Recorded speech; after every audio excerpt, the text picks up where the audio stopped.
ప్రకాశం బ్యారేజీ గేట్లను ఢీకున్న పడవల తొలగింపు ప్రక్రియ అధికారులకు పెను సవాల్గా మారింది. ఈ పడవలను తొలగించేందుకు 2 రోజులుగా సిబ్బంది నిర్విరామంగా పనిచేస్తున్నారు. ఇవాళ ముక్కలుగా చేసి వాటిని బయటకు తీసే అవకాశం ఉంది.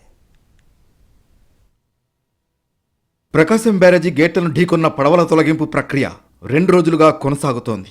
67, 68, 69 గేట్ల వద్ద 4 పడవలు చిక్కుకోగా ఈ నెల 10వ తేదీ మధ్యాహ్నం నుంచి ఓ భారీ పడవను ముక్కలు చేయడం ప్రారంభించారు.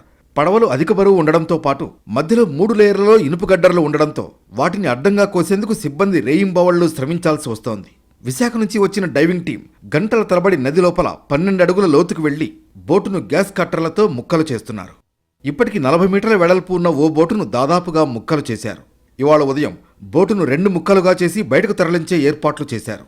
నదిలో తేలుతూ 10 టన్నుల బరువు మోయగలిగే 10 ఎయిర్ బెలూన్లు ఏర్పాటు చేసి వాటి సాయంతో బోటు భాగాలను బయటకు తీసేందుకు తొలుత ప్రయత్నించారు.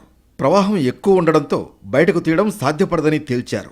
ముక్కలు చేసిన బోటు నది లోపల చిక్కుకోకుండా బయటకు తరలించేందుకు నిపుణులను పిలిపించారు. గతంలో గోదావరి నదిలో కచ్లూరు వద్ద మునిగిన బోటును వెలికితీసిన టీంను విజయవాడకు రప్పించారు. తొలుత బ్యారేజీపైకి భారీ క్రేన్లను తీసుకొచ్చి ముక్కలు చేసిన బోట్లను పైకి తీస్తారు. అనంతరం బ్యారేజీ వెనుక వైపు నుంచి భారీ పంటును తీసుకొచ్చి బోటు విడిభాగాలను పంటుపైకి ఎక్కించి బయటకు తరలించనున్నారు.